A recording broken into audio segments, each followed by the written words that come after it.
On February 22nd, 2022, you addressed your country in a nationwide address when the conflict in Ukraine started. And you said that you were acting because you had come to the conclusion that the United States, through NATO, might initiate a, quote, surprise attack on our country. And to American ears, that sounds paranoid. Tell us why you believe the United States might strike Russia out of the blue. How did you conclude that? It's not that America, the United States, was going to launch a surprise strike on Russia. I didn't say that. Are we having a talk show or a serious conversation? Here's the quote. Thank you. It's a formidable, serious talk. Because your basic education is in history, as far as I understand. Yes. So if you don't mind, I will take only 30 seconds or 1 minute to give you a short reference to history for giving you a little historical background. Please. Let's look where our relationship with Ukraine started from. Where did Ukraine come from?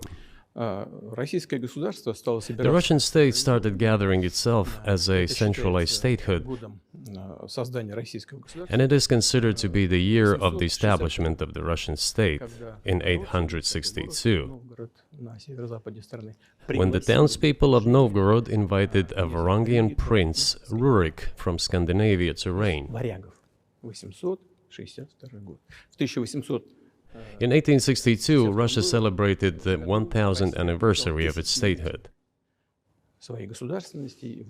And in Novgorod, there is a memorial dedicated to the 1000th anniversary of the country. In 882, Rurik's successor, Prince Oleg, who was actually playing the role of regent at Rurik's younger son, because Rurik had died by that time, came to Kiev. He ousted two brothers who apparently had once been members of Rurik's squad.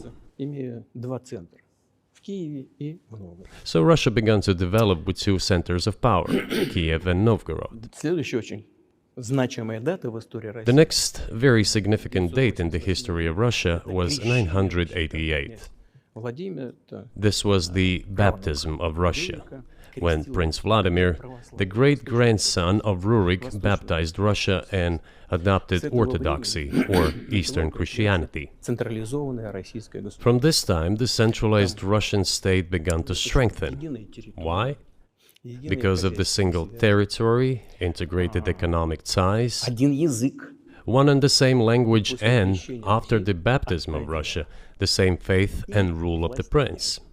The centralized Russian state began to take shape. Back in the Middle Ages, Prince Yaroslav the Wise introduced the order of succession to a throne. But after he passed away, it became complicated for various reasons. The throne was passed not directly from father to eldest son, but from the prince who had passed away to his brother, then to his sons in different lines. All this led to the fragmentation and the end of Rus as a single state. There was nothing special about it. The same was happening then in Europe.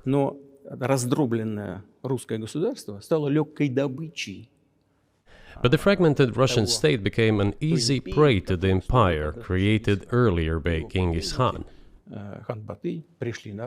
His successors, namely Batu Khan, came to Rus, plundered and ruined nearly all the cities.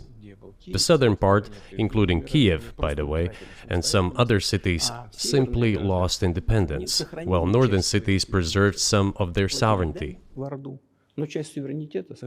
They had to pay tribute to the horde, but they managed to preserve some part of their sovereignty. And then a unified Russian state began to take shape with its center in Moscow. The southern part of Russian lands, including Kiev, began to gradually gravitate towards another magnet, the center that was emerging in Europe.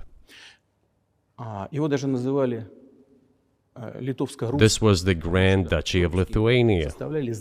It was even called the Lithuanian-Russian Duchy, because Russians were a significant part of this population. They spoke the old Russian language and were Orthodox.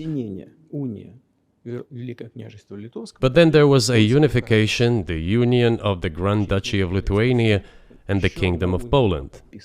A few years later, another union was signed, but this time already in the religious sphere. Some of the Orthodox priests became subordinate to the Pope. Thus, these lands became part of the Polish-Lithuanian state.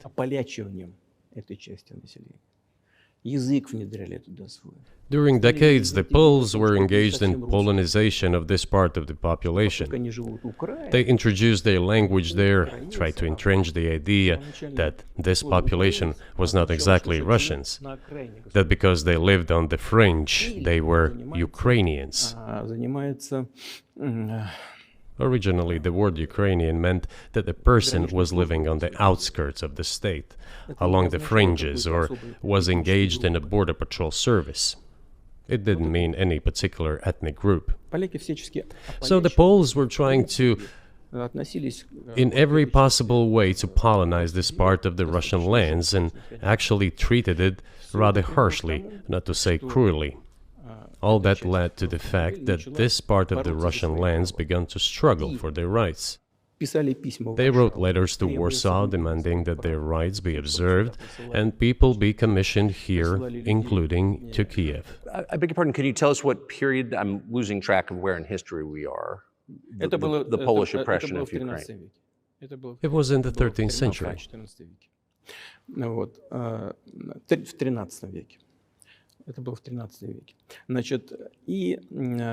Now I will tell you what happened later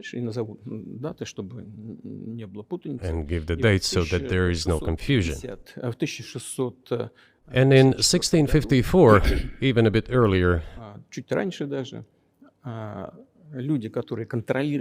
the people who were in control of the authority over that part of the Russian lands addressed Warsaw, I repeat, demanding that they send them to rulers of Russian origin and Orthodox faith. When Warsaw did not answer them, and in fact rejected their demands, they turned to Moscow, so that Moscow took them away. So that you don't think that I'm inventing things, I'll give you these documents.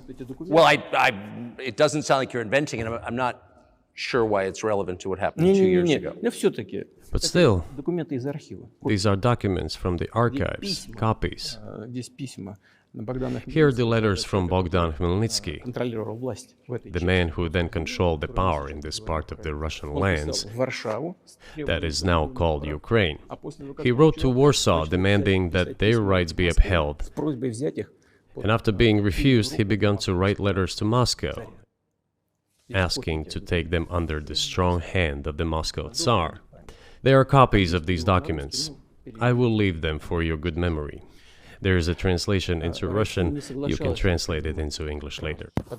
Russia would not agree to admit them straight away, assuming that the war with Poland would start. Nevertheless, in 1654, the Pan-Russian Assembly of top clergy and landowners, headed by the Tsar, which was the representative body of the power of the old Russian state, decided to include a part of the old Russian lands into Moscow Kingdom. As expected, the war with Poland began.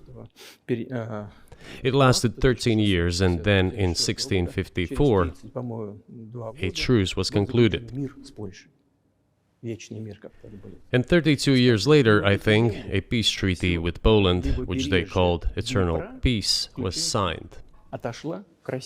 And these lands, the whole left bank of Dnieper, including Kiev, went to Russia. And the whole right bank of Dnieper remained in Poland. Under the rule of Catherine the Great, Russia reclaimed all of its historical lands, including in the south and west. This all lasted until the revolution. Before World War I, Austrian General Staff relied on the ideas of Ukrainianization and started actively promoting the ideas of Ukraine and the Ukrainianization.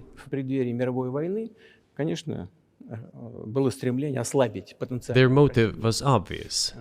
Just before World War I, they wanted to weaken the potential enemy and secure themselves favorable conditions in the border area.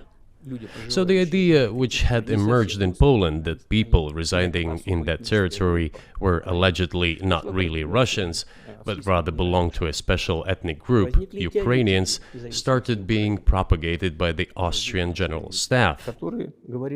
As far back as the 19th century, theorists calling for Ukrainian independence appeared. All those, however, claimed that Ukraine should have a very good relationship with Russia. They insisted on that.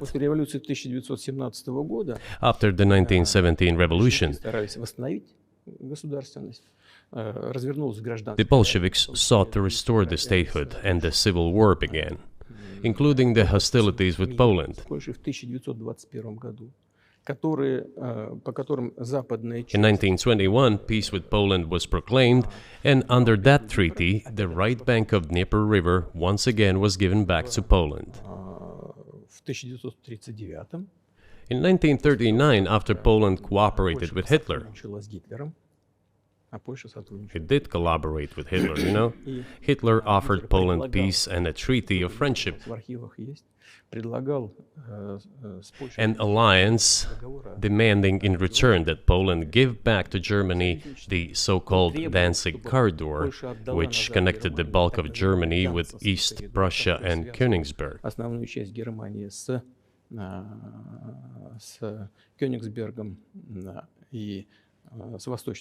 After World War I, this territory was transferred to Poland, and instead of Danzig, a city of Gdansk emerged.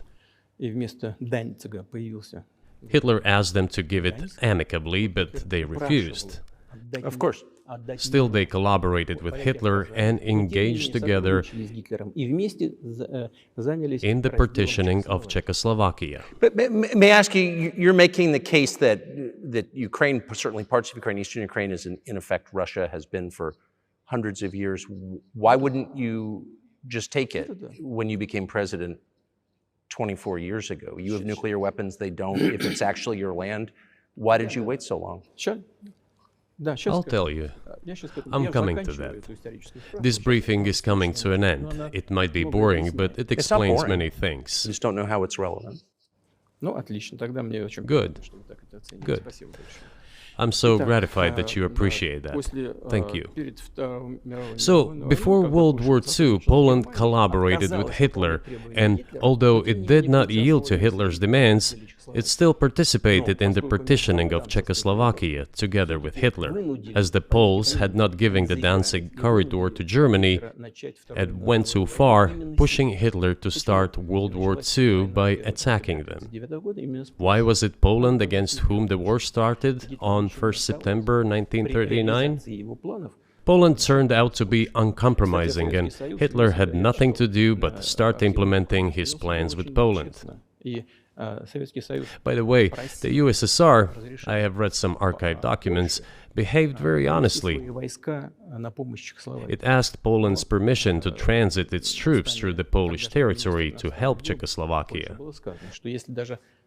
But the then Polish foreign minister said that if the Soviet planes flew over Poland, they would be downed over the territory of Poland. But that doesn't matter. What matters is that the war began, and Poland fell prey to the policies it had pursued against Czechoslovakia, as under the well-known Molotov-Ribbentrop Pact. Part of the territory, including western Ukraine, was to be given to Russia.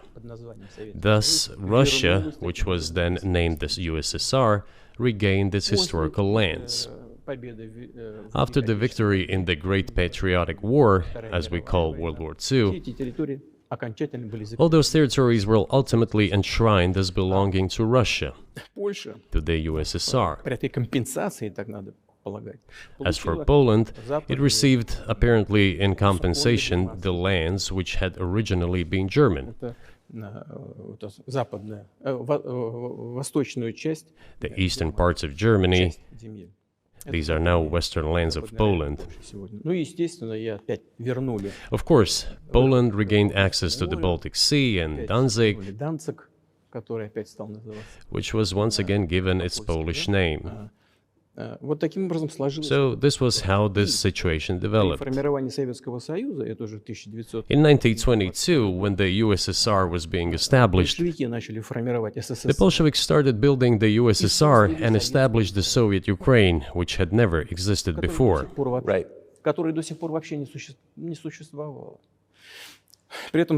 Stalin insisted that those republics be included in the USSR as autonomous entities. For some inexplicable reason, Lenin, the founder of the Soviet state, insisted that they be entitled to withdraw from the USSR.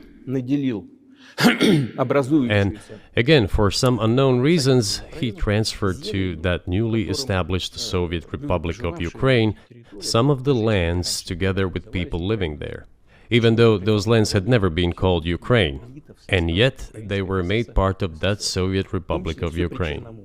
Those lands included the Black Sea region, which was received under Catherine the Great, and which had no historical connection with Ukraine whatsoever. Even if we go as far back as 1654, when these lands returned to Russian Empire, that territory was the size of 3 to 4 regions of modern Ukraine, with no Black Sea region. That was completely out of the question. In 1654. Exactly. You obviously have encyclopedic knowledge of this region, but why didn't you make this case for the first 22 years as president that Ukraine wasn't a real country?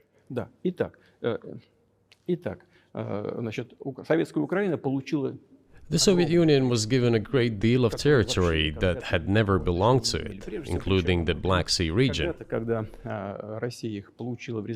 At some point, when Russia received them as an outcome of the Russo-Turkish Wars, they were called New Russia or Novorossiya. But that does not matter. What matters is that Lenin, the founder of the Soviet state, established Ukraine that way. For decades, the Ukrainian Soviet Republic developed as part of the USSR. And for unknown reasons, again, the Bolsheviks were engaged in Ukrainianization. It was not merely because the Soviet leadership was composed to a great extent of those originating from Ukraine. Rather, it was explained by the general policy of indigenization pursued by the Soviet Union. Same things were done in other Soviet republics. This involved promoting national languages and national cultures, which is not bad in principle. That is how the Soviet Ukraine was created. After the World War II, Ukraine received, in addition to the lands that had belonged to Poland before the war, part of the lands that had previously belonged to Hungary and Romania. So Romania and Hungary had some of their lands taken away and given to the Soviet Ukraine, and they still remain part of Ukraine. So in this sense, we have every reason to affirm that Ukraine is an artificial state that was shaped at Stalin's will. Do you believe Hungary has a right to take its land back from Ukraine, and that other nations have a right to go back to their 1654 borders?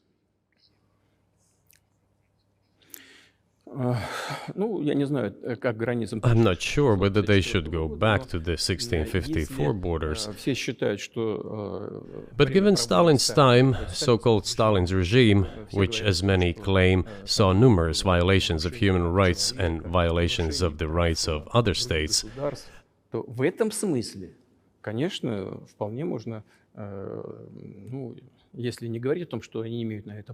one may say that they could claim back those lands of theirs while having no right to do that. It is at least understandable. Have you told Viktor Orban that he can have part of Ukraine?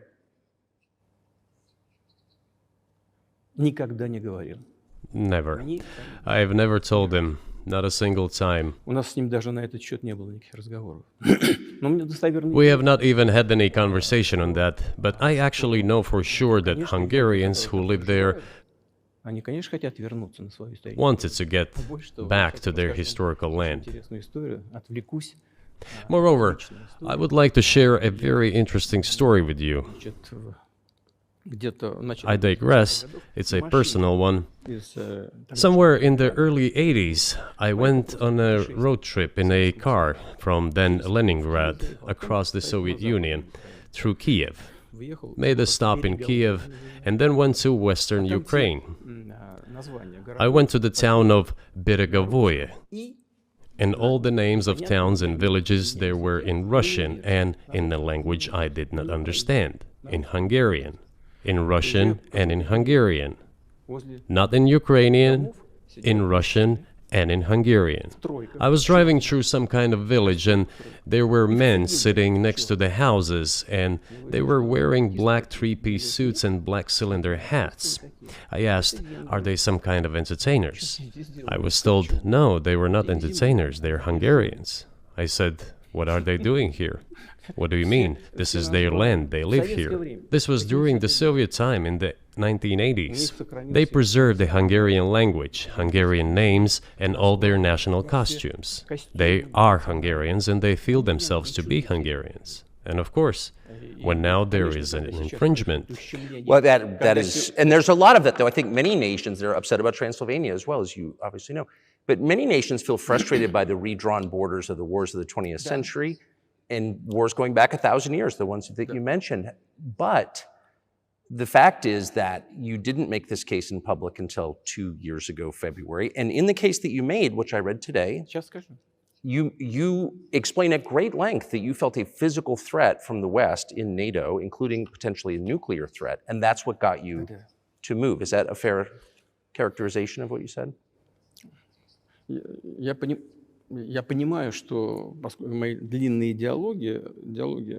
I understand that my long speeches probably fall outside of the genre of the interview. That is why I asked you at the beginning, are we going to have a serious talk or a show? You said a serious talk, so bear with me, please. We're coming to the point where the Soviet Ukraine was established. Then, in 1991, the Soviet Union collapsed, and everything that Russia had generously bestowed on Ukraine was dragged away by the latter. I'm coming to a very important point of today's agenda. Thank you. After all, the collapse of the Soviet Union was effectively initiated by the Russian leadership. I do not understand what the Russian leadership was guided by at the time, but I suspect there were several reasons to think everything would be fine.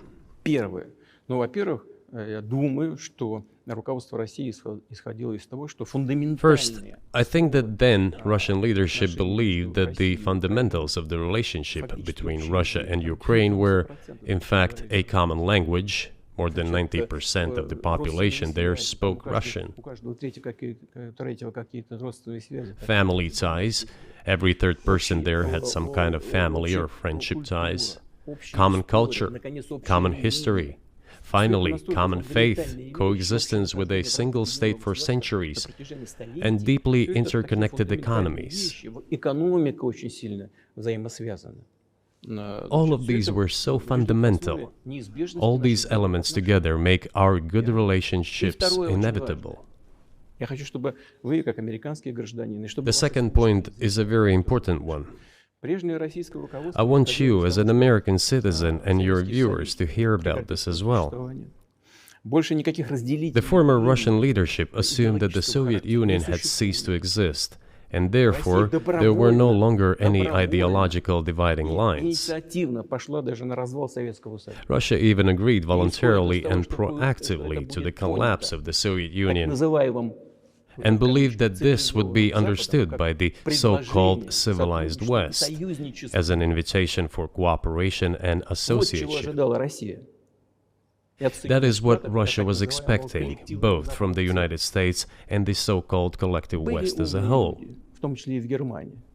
There were smart people, including in Germany, Egon Bahr, a major politician of the Social Democratic Party, who insisted in his personal conversations with the Soviet leadership on the brink of the collapse of the Soviet Union that a new security system should be established in Europe. Help should be given to unify Germany, but a new system should be also established to include the United States, Canada, Russia, and other Central European countries.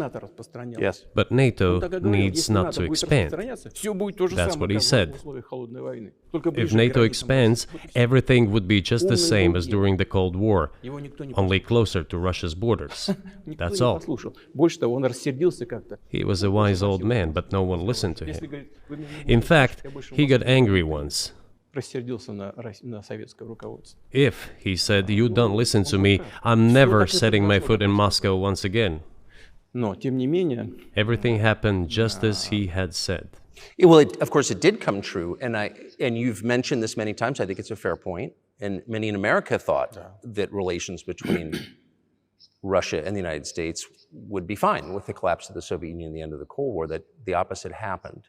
But you've never explained why you think that happened, except to say that the West fears a strong Russia, but we have a strong China the West does not seem very afraid of. What about Russia, do you think, convinced policymakers they had to take it down? The West is afraid of strong China more than it fears a strong Russia, because Russia has 150 million people and China has 1.5 billion population, and its economy is growing by leaps and bounds, or 5% a year. It used to be even more. But that's enough for China. As Bismarck once put it, potentials are the most important. China's potential is enormous. It is the biggest economy in the world today in terms of purchasing power parity and the size of the economy. It has already overtaken the United States quite a long time ago, and it is growing at a rapid clip. Let's not talk about who is afraid of whom. Let's not reason in such terms. And let's get into the fact that after 1991, when Russia expected that it would be welcomed into the brotherly family of civilized nations, nothing like this happened. You tricked us. I don't mean you personally when I say you. Of course, I'm talking about the United States. The promise was that NATO would not expand eastward, but it happened 5 times. There were 5 waves of expansion. We tolerated all that. We were trying to persuade them. We were saying, please don't. We are as bourgeois now as you are. We are market economy and there is no communist party power. Let's negotiate. Moreover, I have also said this publicly before. There was a moment when a certain rift started growing between us. Before that, Yeltsin came to the United States. Remember, he spoke in Congress and said the good words, God bless America. Everything he said were signals. Let us in. Remember the developments in Yugoslavia before the Yeltsin was lavished with praise? As soon as the developments in Yugoslavia started, he raised his voice in support of Serbs, and we couldn't but raise our voices for Serbs in their defense. I understand that there were complex processes underway there, I do, but Russia could not help raising its voice in support of Serbs, because Serbs are also a special and close to us nation, with Orthodox culture and so on. It's a nation that has suffered so much for generations. Well, regardless, what is important is that Yeltsin expressed his support. What did the United States do? In violation of international law and the UN Charter, it started bombing Belgrade. It was the United States that let the genie out of the bottle. Moreover, when Russia protested and expressed its resentment, what was said? The UN Charter and international law have become obsolete. Now everyone invokes international law, but at that time they started saying that everything was outdated. Everything had to be changed. Indeed, some things need to be changed, as the balance of power has changed. It's true, but not in this manner. Yeltsin was immediately dragged through the mud, accused of alcoholism, of understanding nothing, of knowing nothing. He understood everything, I assure you. Well, I became president in 2000. I thought, okay, the Yugoslav issue is over, but we should try to restore relations. Let's reopen the door that Russia had tried to go through. And moreover, I said it publicly, I can reiterate. At a meeting here in the Kremlin with the outgoing President Bill Clinton, right here in the next room, I said to him, I asked him, Bill, Do you think if Russia asked to join NATO, do you think it would happen? Suddenly he said, you know, it's interesting. I think so. But in the evening, when we met for dinner, he said, you know, I've talked to my team. No, it's not possible now. You can ask him. I think he will watch our interview. He'll confirm it. I wouldn't have said anything like that if it hadn't happened. Okay. Were you It's sincere? impossible now. Would you have joined NATO? Look, I asked the question, is it possible or not? And the answer I got was no. If I was insincere in my desire to find out what the leadership position was, But if he had said yes, would you have joined NATO?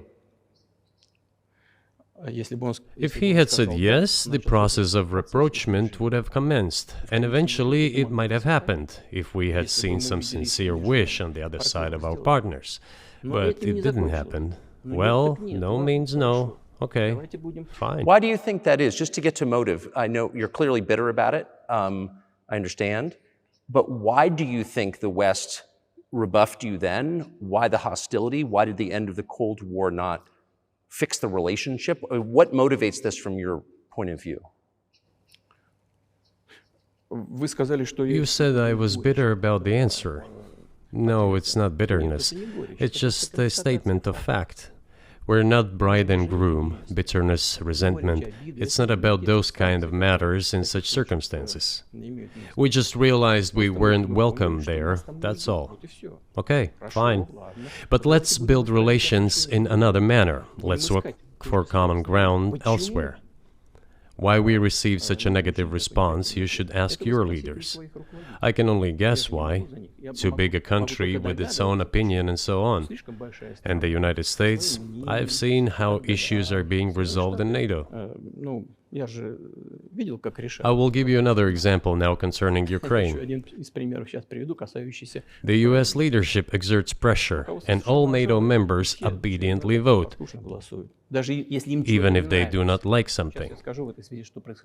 Now, I'll tell you what happened in this regard with Ukraine in 2008, although it's being discussed.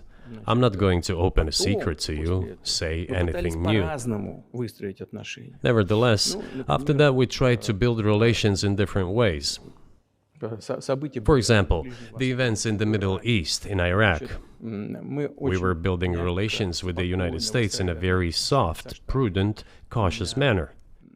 I repeatedly raised the issue that the United States should not support separatism or terrorism in the North Caucasus. But they continue to do it anyway. And political support, information support, financial support, even military support came from the United States and its satellites for terrorist groups in the Caucasus. I once raised this issue with my colleague, also the President of the United States. He says, "It's impossible. Do you have proof?" I said, "Yes." I was prepared for this conversation, and I gave him that proof. He looked at it, and you know what he said? "I apologize, but that's what happened." I'll quote. He says, "Well, I'm gonna kick their ass." We waited and waited for some response. There was no reply. I said to the FSB director, "Write to the CIA, what is the result of the conversation with President?" He wrote once, twice, and then we got a reply. We have the answer in the archive. The CIA replied, "We have been working with the opposition in Russia. We believe that this is the right thing to do, and we will keep on doing it." Just ridiculous. Well, okay. We realized that it was out of the question. Forces in opposition to you. So you're saying the CIA is trying to overthrow your government. Ну, конечно, имелось в виду в данном случае. Of course, they meant in that particular case the separatists, the terrorists who fought with us in the Caucasus. Они их называли. That's who they called the opposition. Это вот второй момент. This is the second Очень point. важный. The third moment is a very important one. Is the moment when the US missile defense system was created. Начало. The beginning. И мы долго уговаривали. We persuaded for a long time not to do it in the United States. Меня пригласили в Moreover, отец Буша After младшего, was invited by Bush Jr.'s father, Bush Sr., to visit his place on the ocean, там состоялась очень серьезная беседа, I had a very serious conversation with President Bush and his team. чтобы I proposed that the United States, Russia, and Europe jointly create a missile defense system that, we believe, которая, как мы считаем, if created unilaterally, threatens our security, despite the fact that the United States officially said that it was being created against missile threats from Iran. That was the justification for the deployment of the missile defense system. I suggested working together, Russia, the United States, and Europe. They said it was very interesting. They asked me, "Are you serious?" I said, "Absolutely." Я говорю, представь, Let me ask, what year was this? ну, я не помню, вот I don't remember. в интернете, когда я был. It is easy to find out on the internet when I was in the USA at the invitation of Bush Sr. It is even easier to learn from someone I'm going to tell you about. Мне сказали, это очень интересно. I was told it was very interesting. I said, just imagine if we could tackle such a global strategic security challenge together. The world will change. We'll probably have disputes, probably economic and even political ones, but we could drastically change the situation in the world. He says yes, and asks, "Are you serious?" I said, "Of course. We need to think about it," I'm told. Вот в этот кабинет. I said, "Go ahead, please." Then Secretary of Defense Gates, former director of CIA, and Secretary of State Rice came in here, in this cabinet, right here at this table. They sat on this table. Me, the foreign minister, the Russian defense minister on that side. Министр обороны. They said to me, Они мне "Yes, we have thought about it. We agree." I said, "Thank God, great, Но but with some exceptions." So twice you've described US presidents making decisions and then being undercut by their agency heads. So it sounds like you're describing a system that's not run by the people who were elected in your telling. именно так. That's right, Конечно, that's в right. итоге нас послали подальше. Я не буду. In the end, they just told us to get lost.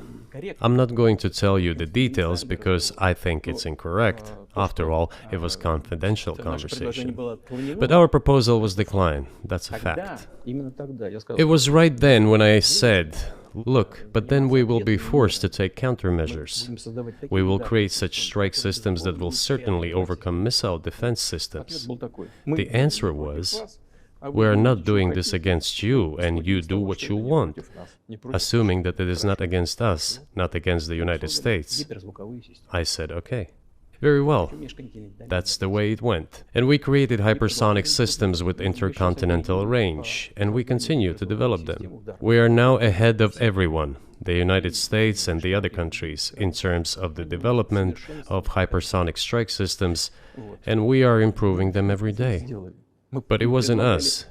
We proposed to go the other way, and we were pushed back. По поводу расширения НАТО на восток. Now, about NATO's expansion to the Какого east. НАТО на восток? Well, we were promised no NATO to the east, not an inch to the east, as we were told.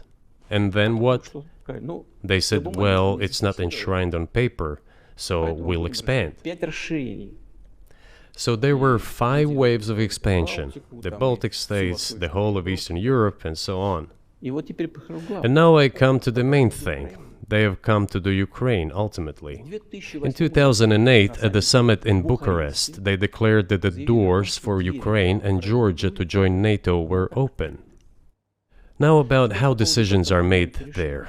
Germany, France seem to be against it, as well as some other European countries. But then, as it turned out later, President Bush, and he's such a tough guy, a tough politician, as I was told later, he exerted pressure on us and we had to agree. Нас нажал. It's ridiculous, it's like kindergarten. Вот смешно. Where are the guarantees? What kindergarten is this? What kind of people are these? Who are they? Кто они такие? You see, they were pressed, they agreed. А потом они говорят, And then they say, Ukraine won't be in the NATO, you know? I say, I don't know. I know you agreed in 2008. Why won't you agree in the future? я говорю, а почему завтра? Well, they pressed us then. I say, why won't they press you tomorrow? And you'll agree again. С кем там Well, разговаривать? it's nonsensical. Who's there to talk to? I just don't understand. We're ready to talk. But with whom? Where are the guarantees? None. So they started to develop the territory of Ukraine. Whatever is there, I have told you the background, how this territory developed, what kind of relations there were with Russia. Every second or third person there has always had some ties with Russia. And during the elections, in already independent, sovereign Ukraine, which gained its independence as a result of the Declaration of Independence, and by the way, it says that Ukraine is a neutral state, and in 2008, suddenly the doors or gates to NATO were open to it. Oh, come on. This is not how we agreed. Now, all the presidents that have come to power in Ukraine, they relied on electorate with a good attitude to Russia in one way or the other. This is the southeast of Ukraine. This is a large number of people. And it was very difficult to dissuade this electorate, which had a positive attitude towards Russia. Viktor Yanukovych came to power, and how? The first time he won after President Kuchma, they organized a third round, which is not provided for in the constitution of Ukraine. This is a coup d'etat. Just imagine, someone in the United States wouldn't like the outcome. In 2014?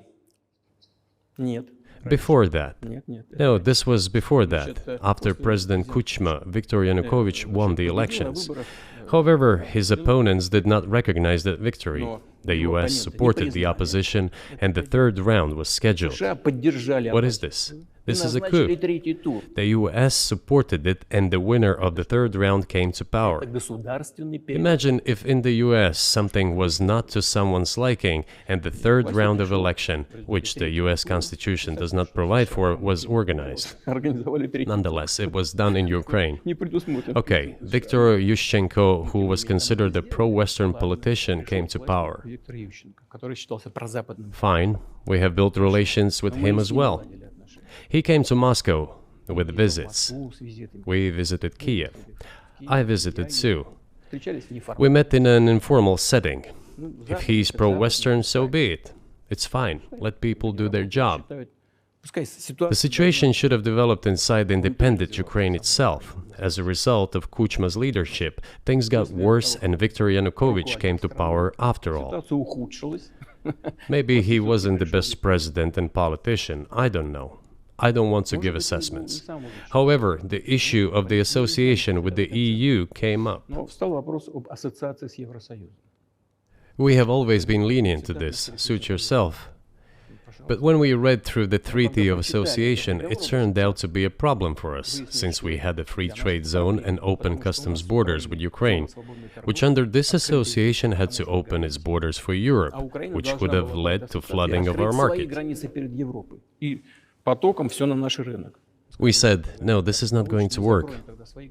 We shall close our borders with Ukraine then. The customs borders, that is.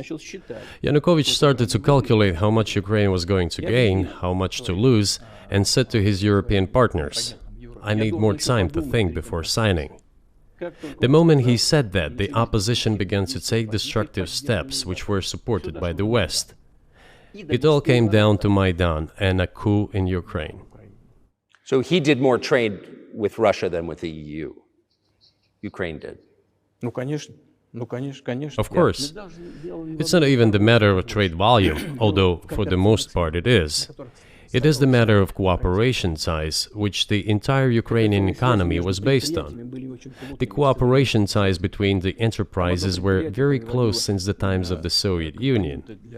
One enterprise there used to produce components to be assembled both in Russia and Ukraine, and vice versa. They used to be very close ties. A coup d'etat was committed, although I shall not delve into details now, as I find doing it inappropriate, the US told us. Calm Yanukovych down, and we will calm the opposition. Let the situation unfold in the scenario of a political settlement. We said, all right, agreed, let's do it this way. As the Americans requested, Yanukovych did use neither the armed forces nor the police, yet the armed opposition committed a coup in Kiev. What is that supposed to mean? Как это понимать? Who do you think you are? Вы кто такие? I wanted to ask the then US leadership. With the backing of whom? При поддержке ЦРУ, конечно. With the backing of CIA, of course. Которые, как я понимаю, The organization you wanted to join back in the day, as I understand. хотя это серьезная организация. We should thank God they didn't let you in. Although, it is a serious organization. I understand. My former vis-a-vis in the sense that I served in the first main directorate, Soviet Union's intelligence service. Оппонентами все. They have always been our opponents. A job is a job. Но технически они все сделали правильно. Technically, they did everything right. They achieved their goal of changing the government. However, from political standpoint, it was a colossal mistake. Surely it was political leadership's miscalculation. They should have seen what it would evolve into. Итак, в 2014 So, in году 2008, the doors of NATO were opened for Ukraine. In 2014, there was a coup. They started persecuting those who did not accept the coup, and it was indeed a coup. They created a threat to Crimea, which we had to take under our protection. They launched the war in Donbass in 2014 with the use of aircraft and artillery against civilians. This is when it all started. There's a video of aircraft attacking Donetsk from above. They launched a large-scale military operation, then another one. When they failed, they started to prepare the next one. All this against the background of military development of this territory and opening of NATO's doors. How could we not express concern over what was happening? From our side, this would have been a culpable negligence. That's what it would have been. It's just that the US political leadership pushed us to the line we could not cross, because doing so could have ruined Russia itself. Besides, we could not leave our brothers in faith, in fact, a part of Russian people, in the face of this war machine. But that was 8 years before the current conflict started. So what was the trigger for you? What was the moment where you decided you had to do this? Спровоцировал конфликт изначально. Initially, it was the coup in Ukraine that provoked the conflict. By the way, back then the representatives of 3 European countries, Germany, Poland and France, arrived. They were the guarantors of the signed agreement between the government of Yanukovych and the opposition. They signed it as guarantors. Despite that, the opposition committed a coup, and all these countries pretended that they didn't remember that they were guarantors of the peaceful settlement. They just threw it in the stove right away, and nobody recalls that. I don't know if the US know anything about the agreement between the opposition and the authorities, and its 3 guarantors who, instead of bringing this whole situation back in the political field, supported the coup. Although it was meaningless, believe me, because President Yanukovych agreed to all conditions. He was ready to hold an early election, which he had no chance of winning, frankly speaking. Everyone knew that. Then why the coup? Why the victims? Why threatening Crimea? Why launching an operation in Donbass? This I do not understand. That is exactly what the miscalculation is. CIA did its job to complete the coup. I think one of the deputy secretaries of state said that it cost a large sum of money, almost 5 billion. But the political mistake was colossal. Why would they have to do that? All this could have been done legally, without victims, without military action, without losing Crimea.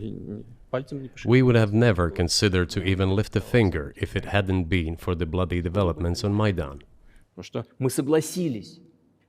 Because we agreed with the fact that after the collapse of the Soviet Union, our borders should be along the borders of former Union's republics. We agreed to that. But we never agreed to NATO's expansion, and moreover, we never agreed that Ukraine would be in NATO. без всяких разговоров с нами. We did not agree to NATO bases there without any discussion with us. For decades, we kept asking, don't do this, don't do that.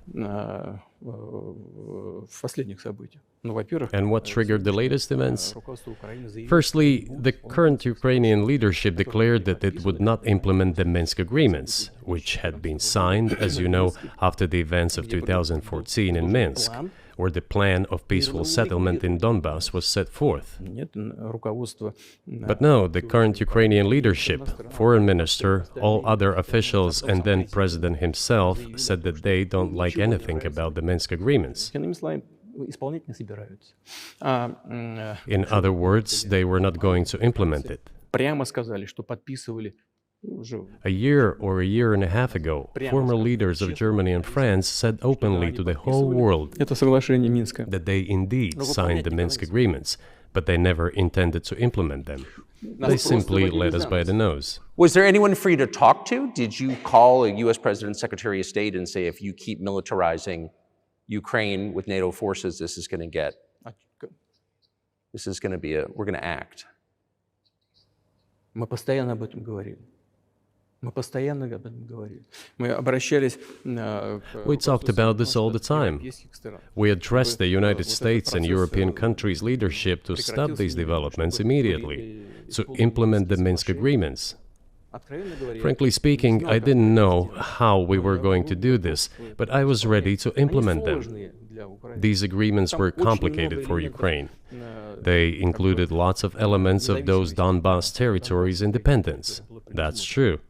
However, I was absolutely confident, and I'm saying this to you now. I honestly believe that if we managed to convince the residents of Donbass, and we had to work hard to convince them to return to the Ukrainian statehood, then gradually the wounds would start to heal. When this part of territory reintegrated itself into common social environment, when the pensions and social benefits were paid again, all the pieces would gradually fall into place. No, nobody wanted that. Everybody wanted to resolve the issue by military force only. But we could not let that happen. And the situation got to the point when the Ukrainian side announced, no, we will not do anything. They also started preparing for military action. It was they who started the war in 2014. Our goal is to stop this war. And we did not start this war in 2022. This is an attempt to stop it. Do you think you've stopped it now? I mean, have you achieved your aims? No, we haven't achieved our aims yet, because one of them is denazification. This means the prohibition of all kinds of neo-Nazi movements.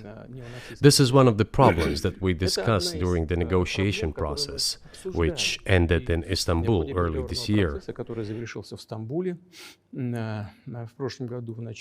And it was not our initiative, because we were told by the Europeans, in particular, that it was necessary to create conditions for the final signing of the documents.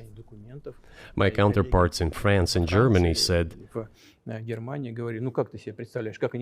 how can you imagine them signing a treaty with a gun to their heads? The troops should be pulled back from Kiev. I said, all right. We withdrew the troops from Kiev. As soon as we pulled back our troops from Kiev, our Ukrainian negotiators immediately threw all our agreements reached in Istanbul into the bin and got prepared for a long-standing armed confrontation with the help of the United States and its satellites in Europe. That is how the situation has developed, and that is how it looks now. But what is, pardon my ignorance, what is denazification? What would that mean? What is... Да, вот я как раз хочу сейчас об этом сказать. Это очень важный вопрос. Денацификация.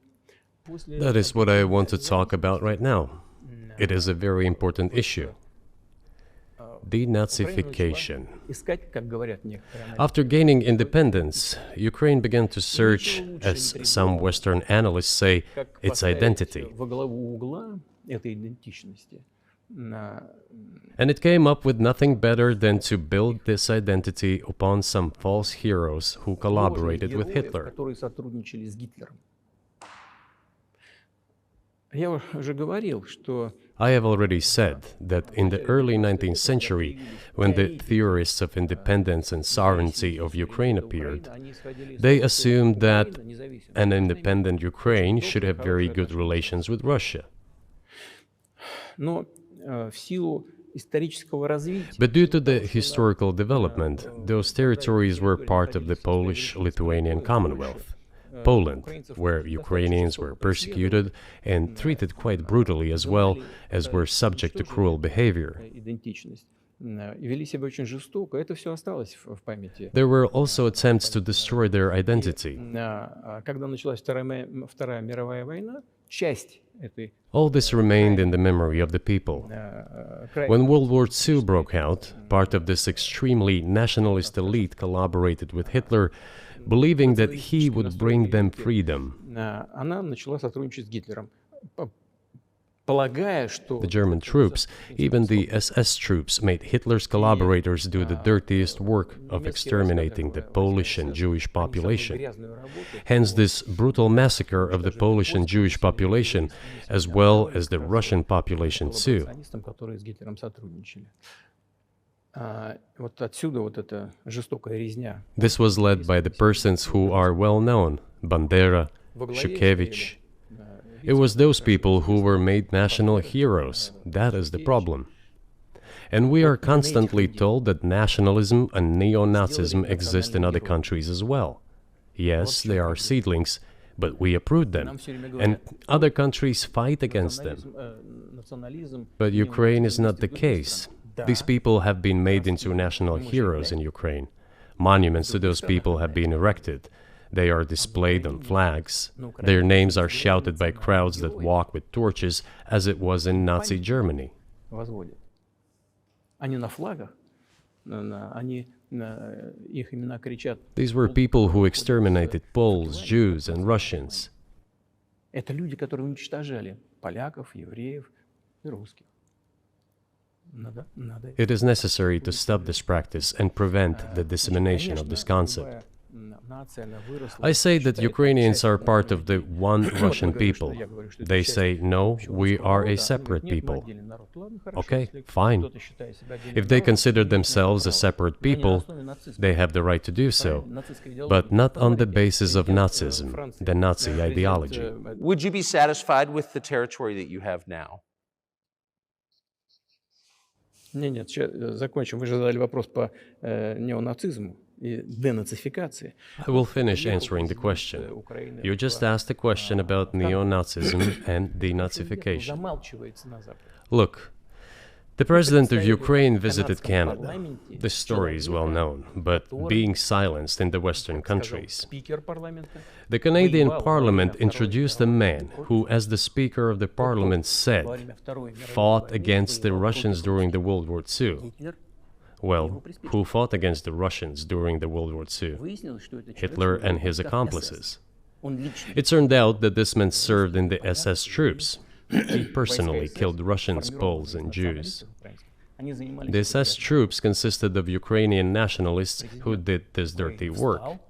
The president of Ukraine stood up with the entire Parliament of Canada and applauded this man. How can this be imagined? The president of Ukraine himself, by the way, is a Jew by nationality. Really, my question is, what do you do about it? I mean, Hitler's been dead for 80 years. Nazi Germany no longer exists. And so, true. And so, I think what you're saying is you want to extinguish or at least control Ukrainian nationalism. But how? How do you do that? Вот послушайте меня. Ваш вопрос очень тонкий. Listen to me. Your question is very subtle, and I can tell you what I think. Do not take offense. Of course.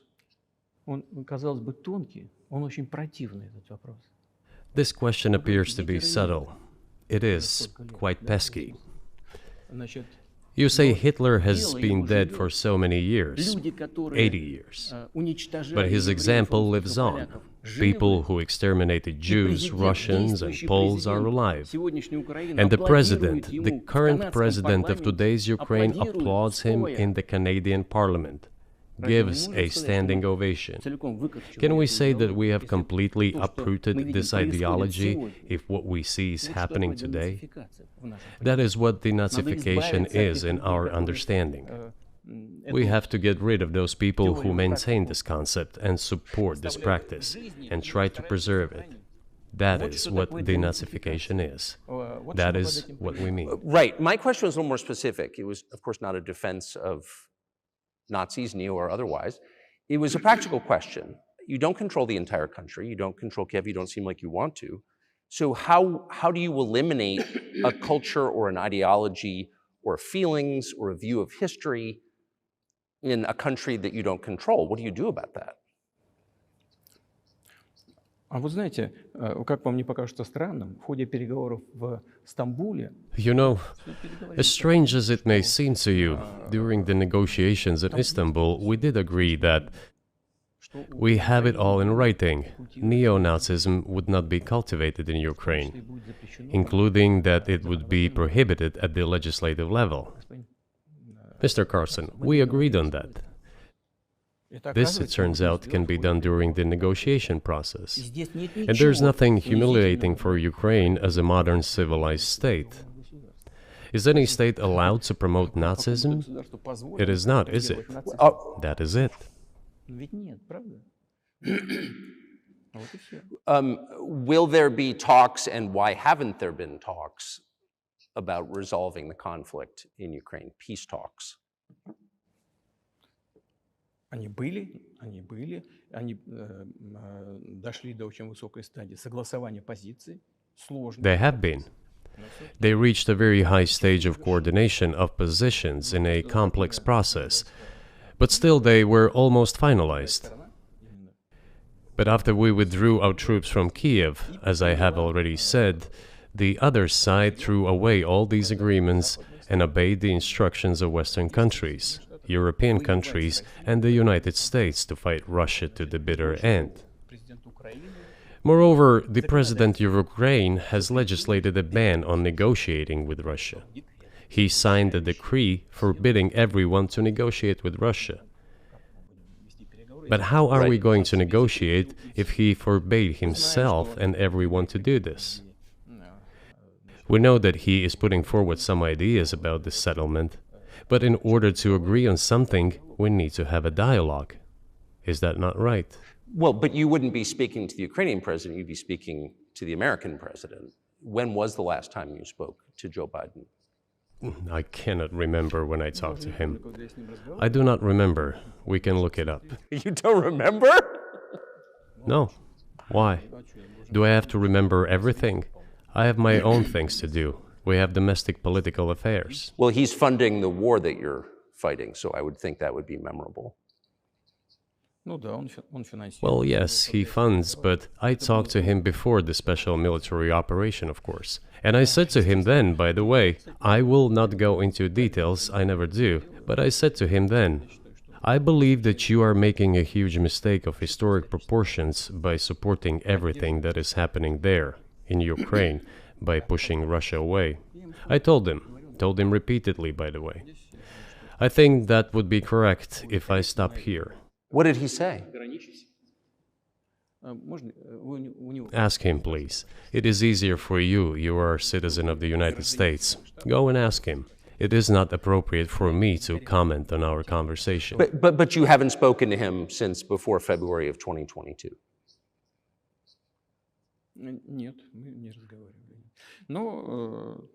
No, we haven't spoken. Certain contacts are being maintained, though. Speaking of which, do you remember what I told you about my proposal to work together on a missile defense system? Yes. You can ask all of them. All of them are safe and sound, thank God. The former president, Condoleezza, is safe and sound, and I think Mr. Gates and the current director of the intelligence agency, Mr. Burns, the then ambassador to Russia, in my opinion, are very Yes. successful ambassador. They were all witnesses to these conversations. Ask them. Same here. If you are interested in what Mr. President Biden responded to me, ask him. At any rate, I talked to him about it. I'm definitely interested, but from the outside, it seems like this could devolve or evolve into something that brings the entire world into conflict and could initiate a nuclear launch. And so why don't you just call Biden and say, let's work this out?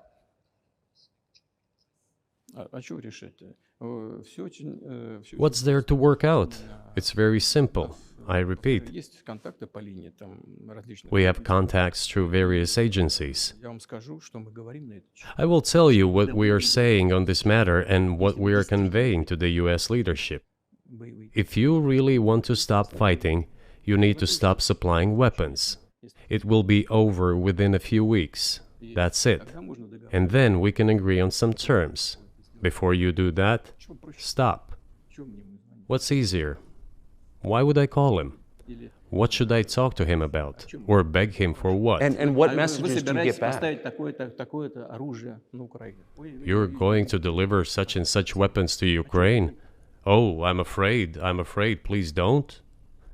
What is there to talk about? Do you think NATO is worried about this becoming a global war or a nuclear conflict? At least that's what they're talking about.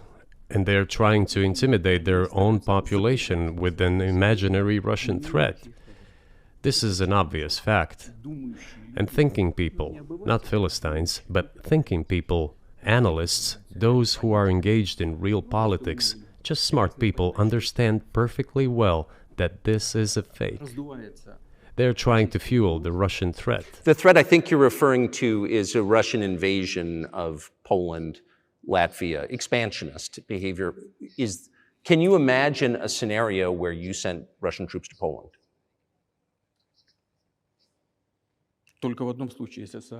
Only in one case, if Poland attacks Russia. Why? Because we have no interest in Poland, Latvia, or anywhere else. Why would we do that? We simply don't have any interest. It's just threat-mongering. Well, the argument, I know you know this, is that, well, he invaded Ukraine, he has territorial aims across the continent, and you're saying unequivocally you don't.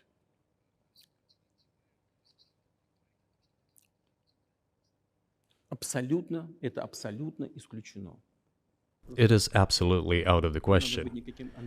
You just don't have to be any kind of analyst. It goes against common sense to get involved in some kind of a global war. And a global war will bring all humanity to the brink of destruction. It's obvious. There are certainly means of deterrence. They have been scaring everyone with us all along. Tomorrow Russia will use tactical nuclear weapons. Tomorrow Russia will use that. No, the day after tomorrow. So what? In order to extort additional money from US taxpayers and European taxpayers in the confrontation with Russia in the Ukrainian theater of war. The goal is to weaken Russia as much as possible. One of our senior United States senators from the state of New York, Chuck Schumer, said yesterday, I believe, that we have to continue to fund the Ukrainian effort or US soldiers, citizens could wind up fighting there. How do you assess that?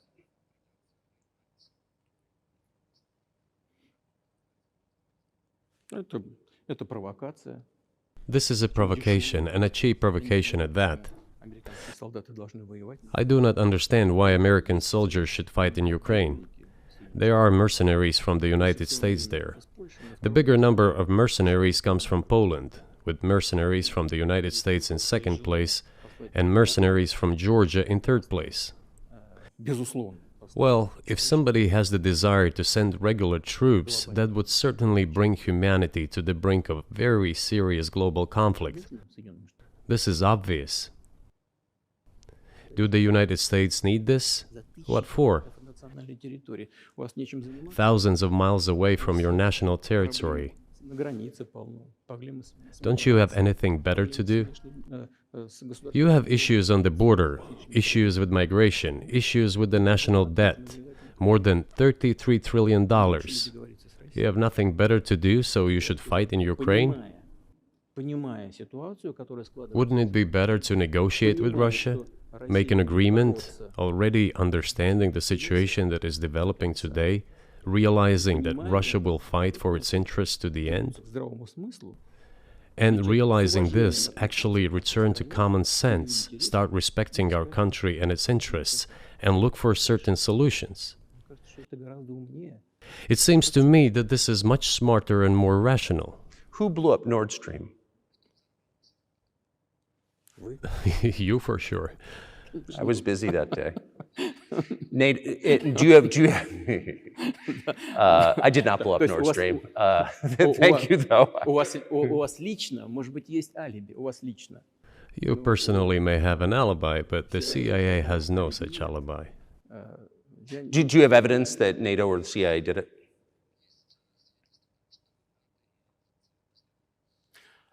Вы знаете, я не You know, I won't get into details, but people always say in such cases, look for someone who is interested.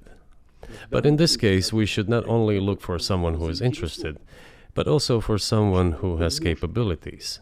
Because there may be many people interested, but not all of them are capable of sinking to the bottom of the Baltic Sea and carrying out this explosion.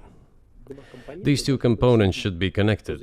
Who is interested and who is capable of doing it? But I'm confused. I mean, that's the biggest act of industrial terrorism ever, and it's the largest emission of CO2 in history. Okay, so if you had evidence, and presumably given your security services, your intel services, you would, that NATO, the US, CIA, the West, did this, why wouldn't you present it and win a propaganda victory? В войне пропаганды очень сложно. In the war of propaganda, it is very difficult to defeat the United States, because the United States controls all the world's media and many European media. The ultimate beneficiary of the biggest European media are American financial institutions. Don't you know that? So it is possible to get involved in this work, but it is cost prohibitive, so to speak. Мы можем We can simply shine the spotlight on our sources of information, and we will not achieve results. It is clear to the whole world what happened, and even American analysts talk about it directly. It's true. Yes, but here's a question you may be able to answer. You worked in Germany, famously. The Germans clearly know that their NATO partner did this, and it damaged their economy greatly. It may never recover. Why are they being silent about it? That's very confusing to me. Why wouldn't the Germans say something about it? Ну, меня это тоже удивляет. This also confuses me. But today's German leadership is guided by the interests of the collective West rather than its national interests. Otherwise, it is difficult to explain the logic of their action or inaction. After all, it is not only about Nord Stream 1, which was blown up, and the Nord Stream 2 was damaged, but one pipe is safe and sound and gas can be supplied to Europe through it. But Germany does not open it. We are ready, please. Но Германия же не открывает его. There's another route through Poland, called Yamal Europe, which also allows for large flow. Poland has closed it, but Poland packs from the German hand. It receives money from the pan-European funds, and Germany is the main donor to these pan-European funds. Germany feeds Poland to a certain extent, and they close their route to Germany. Why? I don't understand. Ukraine, to which the Germans supply weapons and give money. Germany is the second sponsor of the United States in terms of financial aid to Ukraine. There are two gas routes through Ukraine. They simply closed one route, the Ukrainians. Open the second route and please get gas from Russia. They do not open it. Why don't the Germans say, look guys, we give you money and weapons, open up the valve, please, let the gas from Russia pass through for us. We're buying liquefied gas at exorbitant prices in Europe, Втридорого покупаем сжиженный газ. which brings the level of our competitiveness and economy in general down to zero. До нуля. Do you want us to give you money? Let us have the decent existence. Make money for our economy, because this is where the money we give you comes from. Почему? They refuse to do so. Why? Ask them. Что здесь? That is what is like in their heads. Вы знаете, Those are highly incompetent people. Well, maybe the world is breaking into two hemispheres, one with cheap energy, the other without. And I want to ask you that. If we're now a multipolar world, obviously we are, can you describe the blocks of alliances? Who is in each side, do you think? послушайте, вы сказали, мир разделяется на... Listen, you have said that the world is breaking into two hemispheres. A human brain is divided into two hemispheres. одну сферу деятельности, другая более креативная. One is responsible for one type of activities, the other one is more about creativity and so on. But it is still one and the same head. Они рассчитаны The world should be a single whole. Security should be shared rather than meant for the golden billion. устойчивым и That is the only scenario where the world could be stable, sustainable, and predictable. Until then, while the head is split in two parts, it is an illness, a serious adverse condition. It is a period of severe disease that the world is going through now. журналистики, они как But I think that, thanks to honest journalism, this work is akin to work of the doctors. This could somehow be remedied. Well, let's just give one example, the US dollar, which has kind of united the world in a lot of ways, maybe not to your advantage, but certainly to ours. Is that going away as the reserve currency, the universally accepted currency? How have sanctions, do you think, changed the dollar's place in the world? Вы знаете, это одна из грубейших You know, стратегических to use the dollar as a tool of foreign policy struggle is one of the biggest strategic mistakes made by the US political leadership. доллар – это основа основ могущества США. The dollar is the cornerstone of the United States power. Печатать долларов, они I think everyone understands very well that no matter how many dollars are printed, they are quickly dispersed all over the world. по-моему, 3%, примерно 3-4, что ли. Вот, приемлемо для США абсолютно. Inflation in the United States is minimal.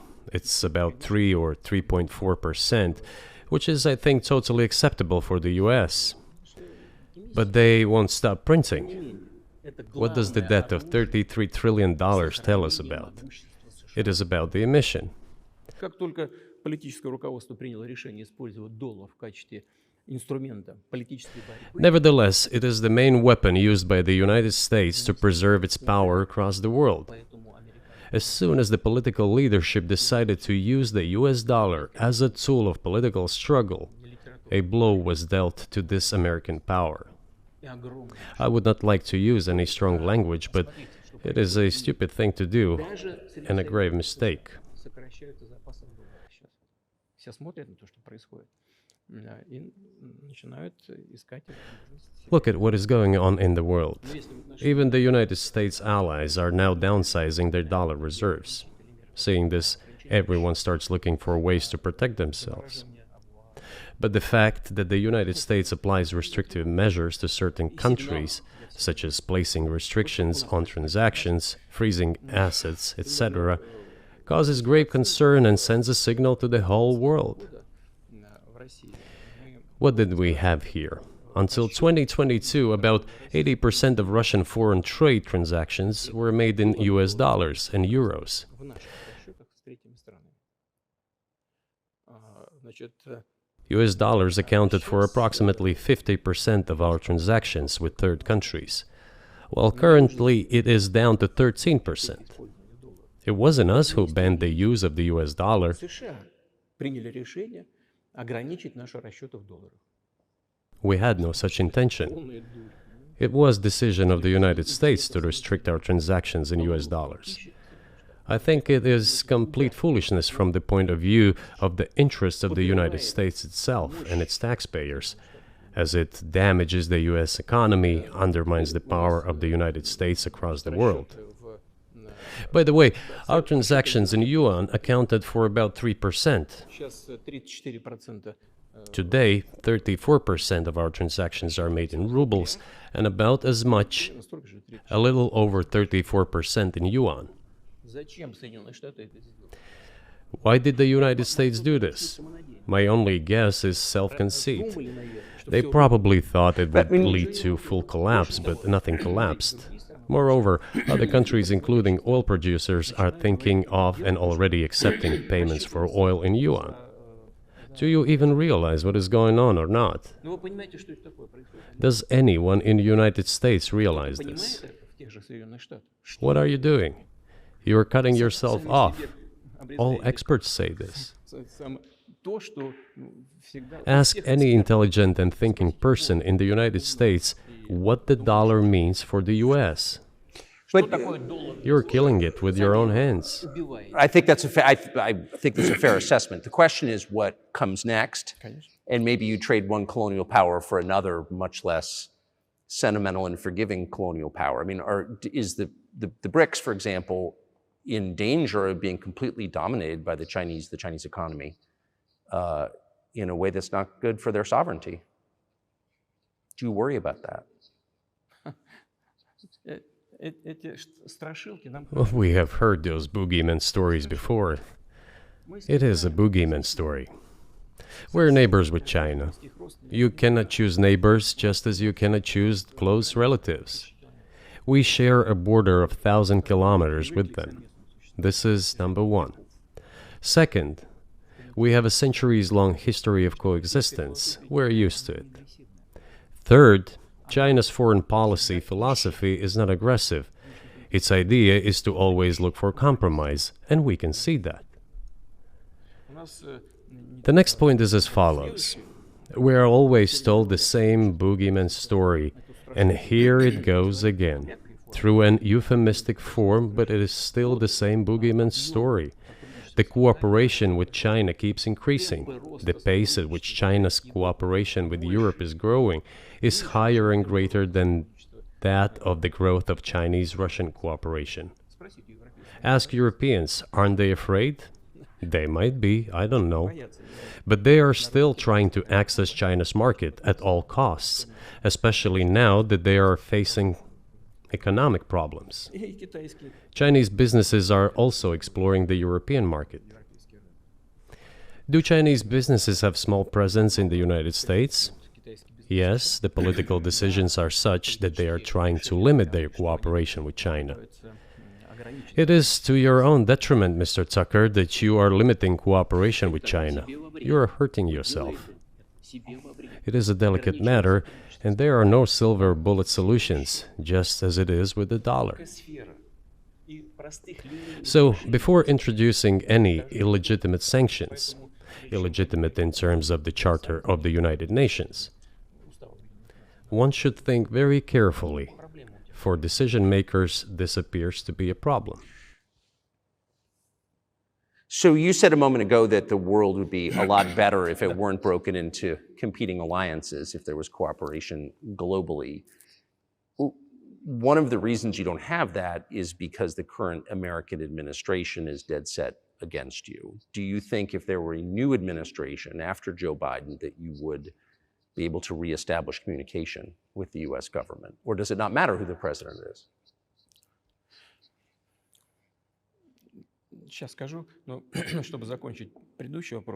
I will tell you, but let me finish the previous thought. We, together with my colleague and friend, President Xi Jinping, set a goal to reach $200 billion of mutual trade with China this year. We have exceeded this level. According to our figures, our bilateral trade with China totals already $230 billion, and the Chinese statistics says it is $240 billion. One more important thing. Our trade is well balanced, mutually complementary in high-tech, energy, scientific research and development. It is very balanced.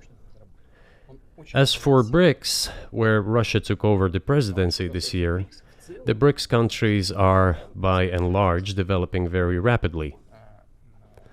Look, if memory serves me right, back in 1992, the share of the G7 countries in the world economy amounted to 47%, whereas in 2022 it was down to, I think, a little over 30%.